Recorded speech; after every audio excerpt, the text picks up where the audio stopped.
ও আল্লাহর গোলাম, জাহান্নাম কত বড় জানুনি রে মুসলমান। আল্লাহ রাসূল সাল্লাল্লাহু আলাইহি সাল্লাম সাহাবায়ে কেরামদেরকে নিয়ে একদিন কথাবার্তা বলতেছেন একটা মজলিসে। সাহাবায়ে আজমাইনরা কথাবার্তা বলেন, এমন একটা সময় বিকট আওয়াজ শুনতে পেল। সাহাবায়ে আজমাইনরা আশ্চর্য হয়ে গেলেন এবং থতবিহত হয়ে গেলেন। ইয়া রাসূলুল্লাহ, ইয়া হাবিবাল্লাহ, হুজুর একটা আওয়াজ শুনতে পেলাম, বিকট আওয়াজ। এই আওয়াজটা কিসের? আল্লাহর নবী সাল্লাল্লাহু আলাইহি সাল্লাম বললেন, ও আমার সাহাবায়ে আজমাইনরা শুনো, ও আবু বকর, ওসমান, ও আলী শুনো, আলী শুনো।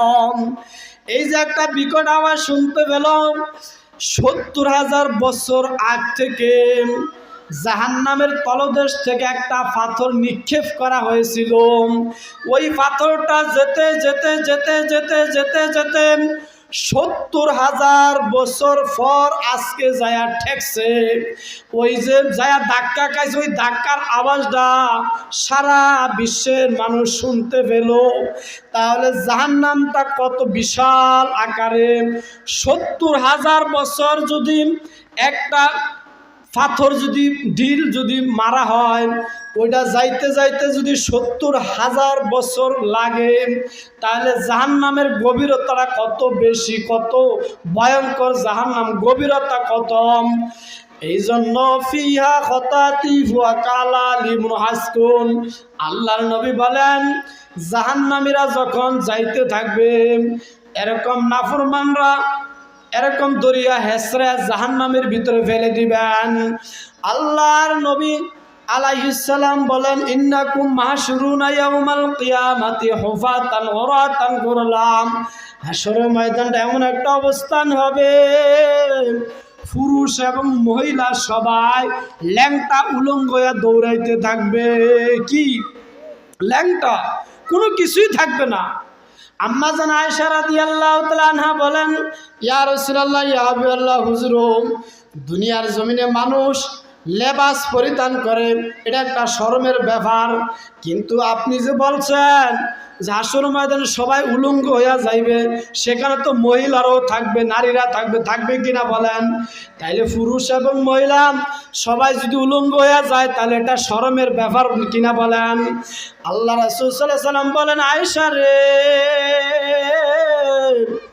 হাশর ময়দানে এমন একটা অবস্থান হবে, একজন আরেকজনের দিকে তাকানোর পর্যন্ত সুযোগ হবে না। সামনে মহিলা, পিছনে মহিলা এবং পাশে মহিলা, ডানে মহিলা, বামে মহিলা, ওই দিকে যে একটু তাকাইবে, ওই তাকানোর পর্যন্ত সুযোগ হবে না। সেদিন সবাই বলবে, ইয়া নফসি, ইয়া নফসি, হায় আল্লাহ আমাকে বাঁচাও, হায় আল্লাহ আমাকে বাঁচাও। ওই জাহান্নাম যেভাবে দৌড়াইতেছে দৌড়াইতেছে দৌড়াইতেছে। আম্মা জান আয়েশা রাদিয়াল্লাহু তাআলা আনহা নবীকে প্রশ্ন করলেন, ইয়া রাসূলুল্লাহ, ইয়া হাবিবাল্লাহ, হুজুর, আপনি কি আপনার পরিবার, স্ত্রী কত কি আপনার স্মরণ থাকবে না? আল্লাহ রাসূল সাল্লাল্লাহু আলাইহি সাল্লাম বলেন, আয়েশা, তিনটা জায়গায় এমন একটা অবস্থান হবে, কেউ কারোর দিকে তাকানোর পর্যন্ত সুযোগ হবে না। সেই তিনটা জায়গার মধ্যে এক নাম্বার জায়গা হলো, যখন আল্লাহ বলবেন, আমতাজুল ইয়াউমা আইয়ুহাল মুজরিমুন, হে নেককার দল, ভাগ হয়ে যায়, হে গুনাহগাররা। সবাই দুনিয়াতে নাফরমান, বেঈমান, নেককার, বদকার সবাই একসাথে চলাফেরা করছি কিনা বলেন? এখনো বর্তমান করতেছি। আল্লাহ সেদিন বলবে, ভাগ হয়ে যা, আমার নেককার থেকে আলাদা হয়ে যান। যেদিন বলবেন আল্লাহ, অর্ডার দিবেন, আমল নামাগুলা যখন ছেড়ে দিবেন, সবাই ইয়া নফসি, আয় আল্লাহ, আমার আমল নামা ডাইনাতে আসবে না, বামাতে আসবে। কারণ বামাতে যদি আসে, তাহলে উপায় নাই। সেদিন সবাই বলবে, আল্লাহ আমার আমল নামাটা যেন ডাইনাতে আসে। সবাই সেদিন আশা করবে। এমন এক সময় কেউ কার দিকে চিন্তা এবং তাকানোর পর্যন্ত সুযোগ হবে না।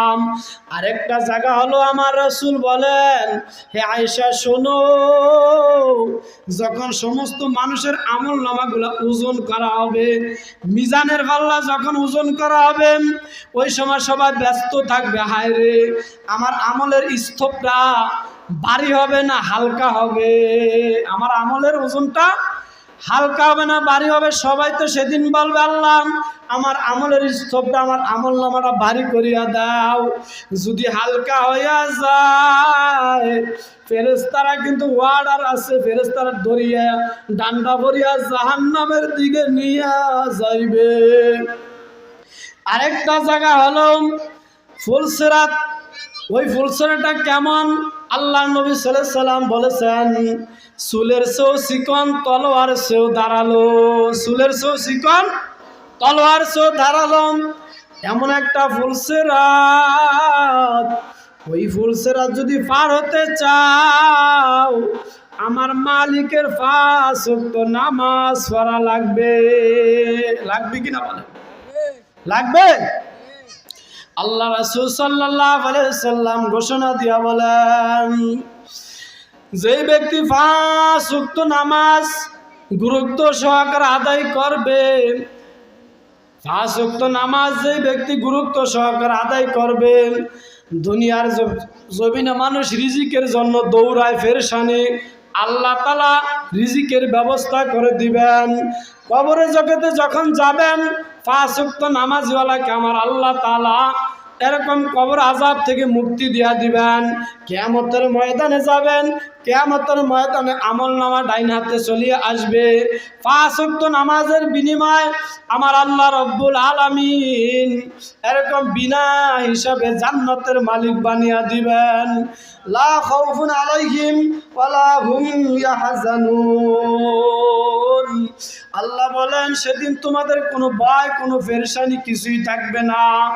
বেহেশত আযাম কে আজারে নাবাশদ, কেসে রাবে নাবাশদ। বেহেশত এমন একটা জায়গা যারা আমার মালিকের হুকুম নবীর তরিকায় মেনে নিতে পারবে, দুনিয়াতে আমল করিয়া যাইতে পারবে, ওই জান্নাতে আল্লাহ এত নাজ নেয়ামত রেখেছেন, যেই নাজ নেয়ামত শুরু আছে শেষ নাই। যেই জান্নাতের ভিতরে কোনো কষ্ট নাই, যেই জান্নাতের ভিতরে কোনো অভাব নাই, কোনো জিনিসের প্রয়োজন হবে না। ওই গুনাহগার দলগুলা যখন কিয়ামতের ময়দানে ইয়া নাফসি জিবরাইল মিকাইল সবাই বলবে, ইয়া নাফসি, হে আল্লাহ আমাকে বাঁচাও, রব্বি হাবলি উম্মতি, আমার উম্মতের কি অবস্থা হবে? সেদিন আপনার আমার মায়ার নবী রাহমাতুল লিল আলামিন সিজদায় পড়িয়া ডাক দিবেন, আল্লাহ আমার উম্মতগুলাকে বাঁচান, আমার উম্মতগুলাকে বাঁচান। সেদিন আল্লাহ রাব্বুল আলামিন বলবেন, মুহাম্মদ আপনি সুপারিশ করতে থাকেন, আমি সানা কবুল করব। আমার রাসূল বলবেন, আল্লাহ জাহান্নাম দৌড়ে আসতেছে আমার গুনাহগার গুলাকে খাওয়ার জন্য। আল্লাহ তাআলা বলবেন, মুহাম্মদ এই পানিটুকু নিয়ে জাহান্নামের গাও ছিটা দিয়া দাও। অমনি ভাবে আমার রাসূল আল্লাহর কুদরতি পানি পাওয়ার পর জাহান্নামের গায়ে যখন ছিটা দিয়া দিবে, জাহান্নাম পিছনের দিকে দৌড়াইতে থাকবেন। আমার রাসূল বলবেন, আল্লাহ যে জাহান্নাম কোটি কোটি ফেরেশতারা ধরিয়া রাখতে পারে নাই, আজকে সেই অল্প একটু পানি, সামান্য পানি দ্বারা জাহান্নাম পিছনের দিকে দৌড়াইতে লাগলো। ও মালিক, এটা কিসের পানি? এটা কি দুনিয়ার কোন আবায়াতের পানি, না হাউজে কাউসারের পানি? এটা কিসের পানি গো মালিক? আল্লাহ বলবেন, হে হাবিব বন্ধু, এই পানিটা হলো দুনিয়ার জমিনে মানুষ একা একা নির্জনে বসিয়া মালিকের কাছে তওবা করছে, 2 চোখের পানি পড়েছে। ওই পানিকে আমি বলেছিলাম, হে ফেরেশতারা, এই পানিগুলা আমার কুদরতি পেয়ালায় জমা করো, আমি এই বান্দার চোখের পানি দিয়া জাহান্নামের আগুন হারাম করিয়া দিব। এই জন্য কান্নার অভ্যাস করতে হবে। কান্না যদি নাও থাকে কান্নার ভান ধরতে হবে। এরকম ভাবে গভীর রজনীতে উঠিয়া আমার মালিকের দরবারে তওবা করতে হবে। আল্লাহ রাব্বুল আলামিন যেন আপনাকে এবং আমাকে কান্না করার জন্য, তওবা করার অভ্যাস, পরকালে নাজাতের মুক্তির আশায় পরকালে জান্নাতে যেন আমরা সবাই একসাথে যেতে পারি। দুনিয়ার জমিনে যেভাবে আমরা বাবা মা ছেলে সন্তান বিবি সবাই একসাথে চলাফেরা করি, কথাবার্তা বলি, আল্লাহ রাব্বুল আলামিন যেন ওই জান্নাতে সবাইকে যেন একত্রিত যাওয়ার মতো তৌফিক দান করুন। ওয়া আখিরি দাওয়ানা আনিল হামদুলিল্লাহি রাব্বিল আলামিন।